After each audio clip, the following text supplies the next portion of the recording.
ഖുർആൻ ഓതിയിട്ടാണ് അവർ പ്രസംഗിക്കുന്നത്.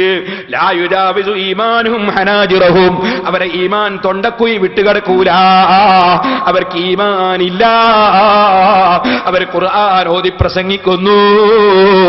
അങ്ങനത്തെ ഒരു കക്ഷികൾ ആഖിർ സമാനിൽ വരുമെന്ന് റസൂലുള്ള പറഞ്ഞത് ഞാൻ കേട്ടതാണെന്ന് അലി ഇബ്നു അബീ താലിബ് റളിയല്ലാഹു അൻഹു പറഞ്ഞത് ഇമാം ബുഖാരി 6930 നമ്പർ ഹദീസായി രേഖപ്പെടുത്തുന്നു. മുസ്ലിമീങ്ങളെ, ആ കക്ഷികളെ പറ്റി വേറൊരു റിപ്പോർട്ടിൽ നിങ്ങൾക്ക് കാണാം. അള്ളാഹുവിന്റെ റസൂൽ അവരെ പറ്റി പറയുന്നു, യംറുഖൂന മിനദ്ദീനി കമാ യംറുഖു സൗമു മിനർ റമിയ, എറിയപ്പെട്ട ജീവിയിൽ നിന്ന് അമ്പ് തെറിച്ചിട്ട് അമ്പിൽ അല്പം പോലും അതാ മാംസമോ രക്തമോ കൊടുങ്ങാതെ കയറി ഇറങ്ങിപ്പോകുന്നത് പോലെ ഇസ്ലാമിലൂടെ അങ്ങ് പോയിട്ട് ഇസ്ലാമിന്റെ ഒരു ശകലവും അവരെ മനസ്സിലില്ല. മുസ്ലിമീങ്ങളെ കാഫിറാക്കുന്നവന്റെ മനസ്സിലില്ല. അങ്ങനെ ഇസ്ലാം എന്ന് തെറിച്ചു പോകുന്നവര്, അവരെ പറ്റി വലിയ സംഭവമൊക്കെ ഉണ്ടായി. അതൊക്കെ ഇപ്പൊ പറയാൻ സമയമല്ല. വലിയ സംഭവം ഉണ്ടായി. മൗലവി പറഞ്ഞ അതേ വാദം തന്നെ അവർ ഉന്നയിച്ചത്. ബഹുമാനപ്പെട്ട അലി ഇബ്നു അബീ താലിബ് റളിയല്ലാഹു അൻഹുവിന്റെ അടുത്ത് അവർ ചർച്ചയ്ക്ക് വന്ന്, അലി റളിയല്ലാഹു അൻഹു ഖുർആനല്ലേ നിങ്ങൾ ഒന്ന് എന്നാ കൊണ്ടുവരി മുസഹഫ് എന്ന്. മുസഹഫ് കൊണ്ടുവന്ന് അവിടെ വെച്ച് അലി റളിയല്ലാഹു അൻഹു മുസഹഫ് അവിടെ വെച്ചിട്ട് അലി റളിയല്ലാഹു അൻഹു എന്ത് ചെയ്തു എന്നറിയോ?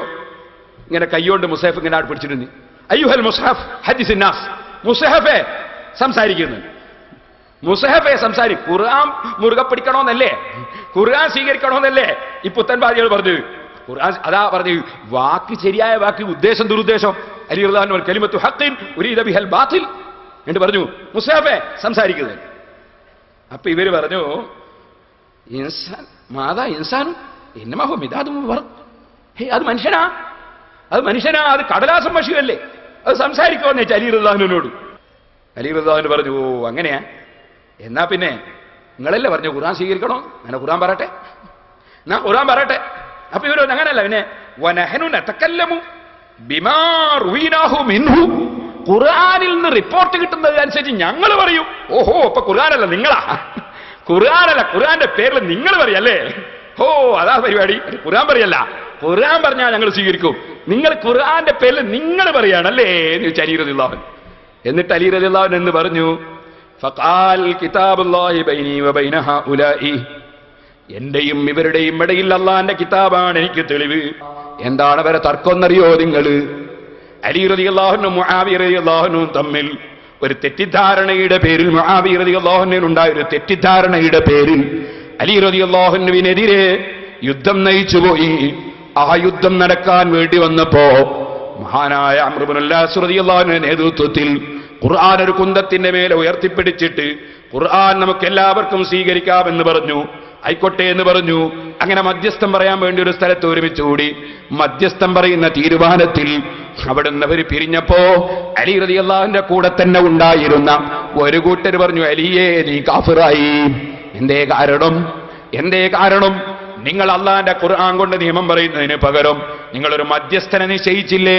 അതുകൊണ്ട് മധ്യസ്ഥൻ പറയുന്ന തീരുമാനമെടുത്താൽ അത് അള്ളാന്റെ വിധിയല്ല, അള്ളാന്റെ വിധിയെ പറ്റുള്ളൂ. ഇനിൽ ഹുക്മു ഇല്ലാ ലില്ലാഹ്, അള്ളാഹ്ക്കേ വിധിയുള്ളൂ. അതുകൊണ്ട് മധ്യസ്ഥന്റെ തീരുമാനം അംഗീകരിച്ചതിന് നീ കാഫിറായി, എല്ലാ സഹാബികളും കാഫിറായി.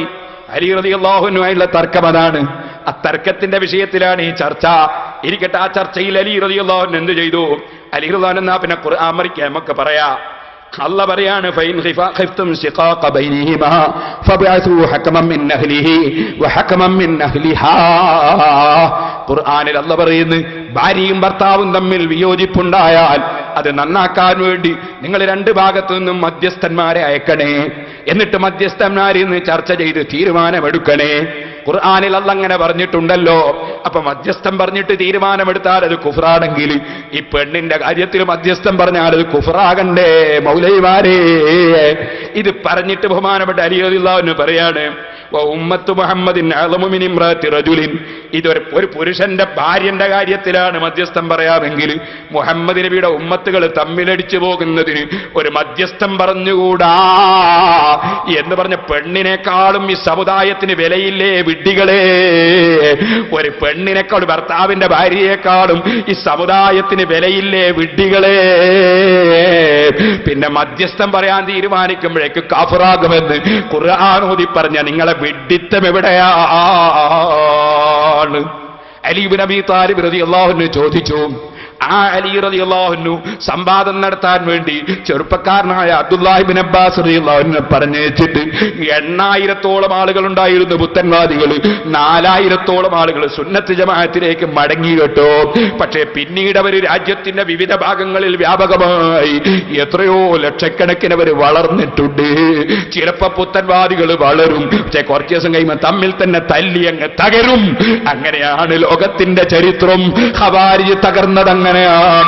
ഓ മുസ്ലിമീങ്ങളെ, മുഅ്തസിലത്ത് തകർന്നത് അങ്ങനെയാണ്.